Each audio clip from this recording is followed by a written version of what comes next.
और परिग्रह रहित गुरु और दयायुक्त धर्म। ये सीधी परिभाषा है।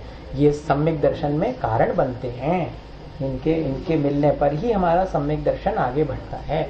और वो सम्यक दर्शन 8 अंगों से युक्त है। कल 8 अंग पढ़ लिए थे अपन ने। निशंकित, निकांक्षित, निर्विचिकित्सा, अमूढ़ दृष्टि, उपगूहन, स्थितिकरण, वात्सल्य और प्रभावना, ये 8 हैं।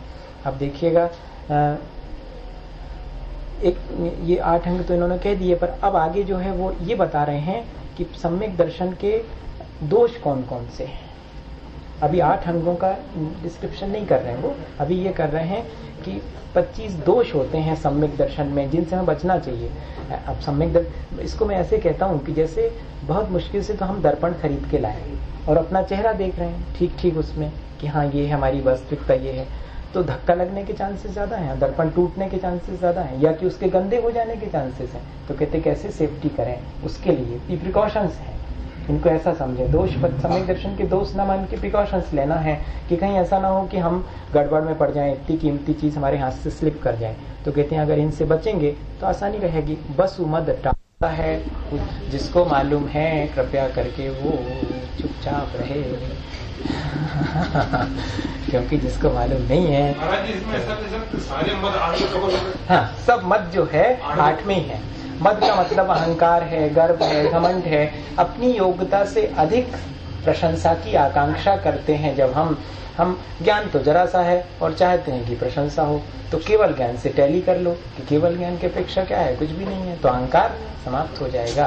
पूजा थोड़ा सा हमको मान सम्मान मिलने लगा तो हम खुश हो गए। कहते नहीं, सम्यक दृष्टि ऐसा नहीं करेगा, ज्ञान का मद नहीं करेगा, पूजा का ज्ञानम पूजाम कुल, मैं तो मेरे माँ का वंश जो है बहुत ऊंचा है और जाति मेरे पिता का वंश बहुत ऊंचा है। क्या बोलेंगे, जाति उल्टा बोलेंगे, कुल पिता का है और जाति जो है माँ की है। ठीक, कुल का और जाति का भी अहंकार नहीं करेंगे। ज्ञानम पूजाम कुलम जातिम, बल का, अपने शरीर के बल का भी अहंकार नहीं करेंगे। वृद्धि अर्थात अपने प्रभाव का भी अहंकार नहीं करेंगे। सब आ जाएगा इसमें प्रभाव में। और बल रिद्धि में वैभव भी आ जाता है। मुनि के लिए रिद्धि हो जाएंगे और आपके लिए रिद्धि क्या है, एक कार रिद्धि हो गई 2 कार से थोड़ी और ज्यादा रिद्धि, ऐसी तो ये रिद्धि पहले हाथी घोड़ा होते थे, तब हम उसको मालूम क्या कहते हैं, हाथी मतलब कार और घोड़ा मतलब तो पहले का हाथी घोड़ा अलग मतलब कार। तो ये रिद्धि हो गई। रिद्धि का भी नहीं करेंगे। बल रिद्धि तपो बपू, थोड़ी तपस्या कर ली तो उसका अहंकार करने लगे, कहते वो भी नहीं करना। और शरीर की सुंदरता का भी अहंकार नहीं करना, क्योंकि तीर्थंकर से सुंदर तो कोई नहीं होता और अपनी आत्मा से सुंदर शरीर थोड़ी हो सकता। ये वहां पर भाव। तो ये 8 मद हैं, इनको नहीं करना। और निवारी त्रिशठता, शठ मतलब होता, शठ कहते ना अपन, बड़े मूर्ख हो, मतलब अविवेकी, विवेकी नहीं है। तो 3 प्रकार के अविवेक हो सकते हैं। सुपरस्टिशंस उनको अपन कह सकते हैं, अंधविश्वास भी कह सकते हैं। वो कौन कौन से हैं? लोक में बहुत सारी मान्यताएं प्रचलित हैं जिनको कि धर्म मान के लोग करते हैं। गंगा में नहाओगे तो पवित्र हो जाओगे। अरे भैया, गंगा में नहाने से तो शरीर पवित्र होगा, आत्मा थोड़ी पवित्र होगी। ज्ञान की नदी में नहाओ तो पवित्र हो। तो कहते ये लोक मूर्खता है कि गंगा में नहाने से हमारा कल्याण हो जाएगा, या कि पहाड़ से नीचे गिरेंगे तो मोक्ष मिल जाएगा।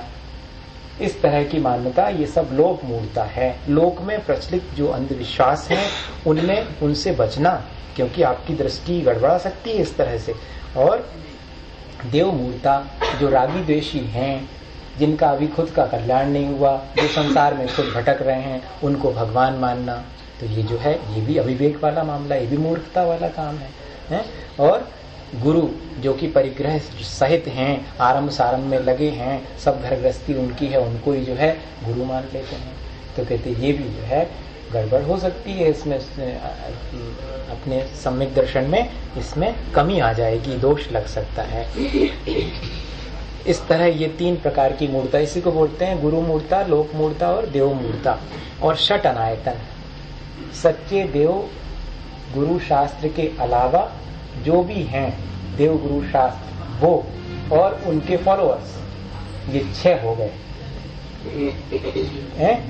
रागी द्वेषी देव, उनके फॉलोअर्स, रागी द्वेषी गुरु, उनके फॉलोअर्स, राग द्वेष को, हिंसा को धर्म कहने वाले शास्त्र और उनको मानने वाले लोग, ये 6 हो। इन्हीं को अनायतन बोलते। आयतन का मतलब होता है जो हमारे कल्याण के लिए हमें मदद करें, सहायक हों, और अनायतन मतलब जो हमारे संसार में भटकाने वाले हैं, सीधा सीधा ऐसा अर्थ लेना। आयतन का मतलब है जिन बिंब को आयतन बोलते, जिनालय को आयतन बोलते हैं, और गुरु को भी, जो सच्चे गुरु हैं उनको भी आयतन बोलते हैं, और उनके फॉलोअर्स को भी आयतन बोलते हैं। देखो, हाँ, श्रावक भी आयतन। आयतन मतलब जिसके माध्यम से हमें सच्चा रास्ता मिलेगा। तो कौन हो सकता है? सच्चे देवगुरु शास्त्र और उनके फॉलोअर्स। 6 लोग हो गए इस तरह से। ये 6 अनायतन और आयतन। तो 6 अनायतन से बचना चाहिए। शंकादिक वसुदोष बिना संवेगातिक चित पागो। और शंका आदि, वसु मतलब होता 8, शंका आदि 8, जो निशंकित इत्यादि 8 अंग हैं, गुण थे, उनसे उल्टे। ठीक है ना? नहीं आया समझ में? देखो, पहले अपन ने क्या कहा था? 8 अंगों से युक्त। तो 8 अंग कौन से थे? निशंक। अभी बताएंगे कौन कौन से 8 अंग। निशंकित, अब शंका नहीं करना, लेकिन आप शंका कर रहे हैं तो वही तो गड़बड़ी हो गई, वो दोष हो गया। आपको आकांक्षा नहीं करनी चाहिए, आपने आकांक्षा कर ली। आपको मुनियों से घृणा नहीं करनी चाहिए थी, आपने घृणा कर ली, तो गड़बड़ हो गई, वो दोष हो गया। जो गुण थे वो सब दोष में बदल सकते हैं अगर आप वैसा फॉलो नहीं करोगे। वही कह रहे हैं कि ये 8 दोष हैं, इनसे रहित। कितने हो गए? 8 मद, 8 दोष, 3 मूर्ताएं, 6 अनायतन। इस प्रकार कितने हो गए? पूरे 25 हो गए। संवेगादिक चित पागो। संवेग के मायने मालूम क्या होता? धर्म के प्रति अनुराग, संवेग। और दूसरा अर्थ होता है संसार के दुखों से भयभीत होना, ये भी संवेग है। संसार के दुख से भयभीत हो रहे हैं और धर्म में रुचि ले रहे हैं। संसार के दुख से भयभीत होकर भाग जाना तो कहाँ जाओगे? कहते धर्म में रुचि ले। 2 अर्थ हैं, इसलिए अपन सामान्य रूप से कि संसार के दुखों से भयभीत हो गए तो पलायन कर जाएंगे क्या? कहते नहीं, इतना अर्थ नहीं है। संसार के दुखों से बचने के लिए धर्म में रुचि लेना, ये संवेग है। संवेगादिक चित पागो। संवेग के साथ आदि शब्द लगा हो तो चारों ले लेना। प्रशम, संवेग, अनुकंपा और आस्तिक। प्रशम का मतलब कषायों का शांत रहना, कम मंद कषाय वाला जीव है, ये भी आवश्यक। सम्यक दृष्टि अगर ज्यादा कषाय कर ले 6 महीना तक तो सम्यक दर्शन छूट जाएगा। 6 महीने के बाद अगर किसी के प्रति वैर भाव है तो सम्यक दर्शन का हिसाब किताब गड़बड़। इसलिए प्रशम भाव।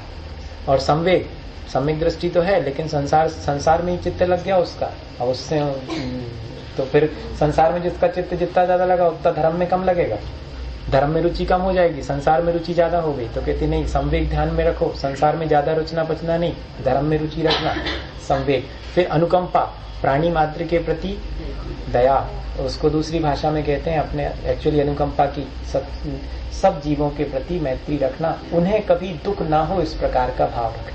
मैत्री मतलब मित्रता नहीं, किसी को दुख ना हो ऐसा भाव रखना, ये मैत्री है।